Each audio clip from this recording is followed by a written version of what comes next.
ఈ మధ్య కాంగ్రెస్ వాళ్ళు చాలా పంట పండింది, కాంగ్రెస్ వచ్చినాక ఇంత పంట పండింది అని చెప్తున్నారు ఈ మధ్యలో. మీరు నేను అడుగుతున్న సీదా ఒకటే ముచ్చట, కాంగ్రెస్ ప్రభుత్వం వచ్చినాక ఒక ప్రాజెక్ట్ ఏదైనా పూర్తి చేసిండ్రా, ఒక చెక్ డ్యామ్ ఏమన్నా కట్టినరా, ఒక్క చెరువు ఏమన్నా కట్టినరా, ఒక్క ఎకరానికి ఏమన్నా అదనంగా నీళ్ళు ఇచ్చిండ్రా?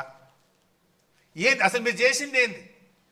ఇవాళ ఇంత అద్భుతంగా పంట పండిందంటే 10 ఏళ్ల బీఆర్ఎస్ ప్రభుత్వము కేసీఆర్ గారు చేసిన కృషి.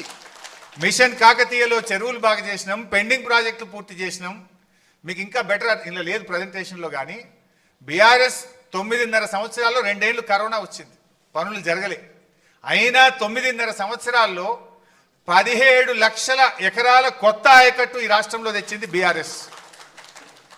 30 లక్షల ఎకరాల ఆయకట్టు స్థిరీకరించింది బీఆర్ఎస్. అంటే మొత్తం 47 లక్షల ఎకరాలకు నీళ్ళు ఇచ్చినాం మనం. మిషన్ కాకతీయ ఒక చెరువుల కిందనే 10-15 లక్షల ఎకరాలు అదనంగా తెచ్చినాం మనం. అంటే 47 లక్షల ఎకరాల పంట అదనంగా పండిందంటే బీఆర్ఎస్ 9.5 సంవత్సరాల్లో సాగునీటి రంగంలో చేసిన కృషి వల్ల జరిగింది. దాని సోపతికి కేసీఆర్ గారు చేసిన అద్భుతమైన పని, 6 నెలల్లో చేసిన పని ఏంటంటే 30 లక్షల పంప్ సెట్లకు హైదరాబాద్లో హైటెక్ సిటీలో ఎంత నాణ్యతమైన కరెంట్ వస్తుందో ఒక మారుమూల పల్లెలో కూడా బాయికాడ బోరుకాడ 24 గంటల నాణ్యమైన కరెంట్ ఇచ్చే ప్రయత్నం జరిగింది. చాలా మందికి తెలియంది ఏంటంటే కరెంట్ ఏదో మంత్రం వేస్తూ వచ్చిందో, ఒక ఓవర్ నైట్ జరిగింది కాదు. విద్యుత్ పంపిణీ వ్యవస్థను బలోపేతం చేయడానికి బీఆర్ఎస్ ప్రభుత్వ హయాములో 1,00,000 కోట్ల రూపాయలు ఖర్చు పెట్టడం జరిగింది. 1 lakh crores.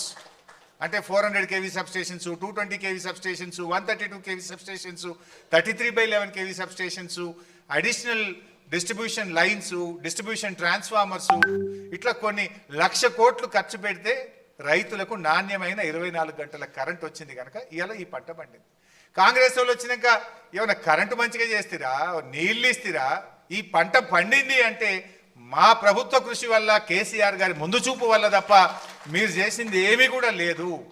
సో ఇవన్నీ కూడా మనం మరి నిజంగా మీరు చేసింది గొప్పతనం ఉంటే 2014 ముందు కాంగ్రెస్ ఉంది కదా, మరి అప్పుడు ఎందుకు పంట పండలే?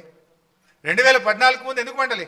2014 ముందు 68 లక్షల టన్నుల ఉత్పత్తి 2,70,00,000కి ఎట్లా పెరిగింది? అదేవిధంగా అదేమో వరి, అన్ని రకాల పంటలు కూడా 1,07,00,000 నుంచి 4,65,00,000 రూపాయలకు ఇలా ఉత్పత్తి పెరిగింది. అంటే ఇవన్నీ కూడా వ్యవసాయ రంగంలో, సాగునీటి రంగంలో, నెక్స్ట్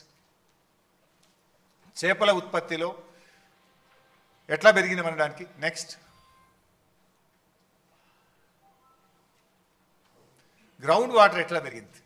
ఇప్పుడు ఒక పరోక్షంగా ఏంది, గ్రౌండ్ వాటర్ పెరగడం ద్వారా 30 లక్షల పంప్ సెట్లు ఉన్నాయి తెలంగాణలో.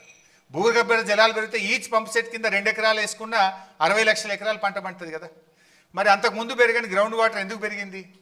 ఇప్పుడు చూస్తే మీరు ఓవరాల్గా 5.36 మీటర్స్ గ్రౌండ్ వాటర్ టేబుల్ పెరిగింది. ఎట్లా పెరిగింది? చెరువులు బాగా చేయడం ద్వారా, చెక్ డ్యామ్లు కట్టడం ద్వారా, పెండింగ్ ప్రాజెక్టులు పూర్తి చేయడం ద్వారా, రిజర్వాయర్లు కొత్తగా నిర్మించి నీళ్లు నింపడం ద్వారా, ఆయకట్టుకు నీళ్లు ఇవ్వడం ద్వారా, అదే అన్నాను, చెరువులు, మిషన్ కాకతీయ ద్వారా, ఇవన్నీ కలిపితే ఈ 5.36 గ్రౌండ్ వాటర్ పెరిగింది. ఇది మన రిపోర్ట్ కాదు, కేంద్ర భూగర్భ జలశాఖ ఇచ్చిన report, central ground water department ఇచ్చినటువంటి రిపోర్ట్ ప్రకారమే 5.36 మీటర్స్ గ్రౌండ్ వాటర్ పెరిగి తెలంగాణలో అద్భుతమైన పంటలు పండడానికి ఉపయోగపడ్డది.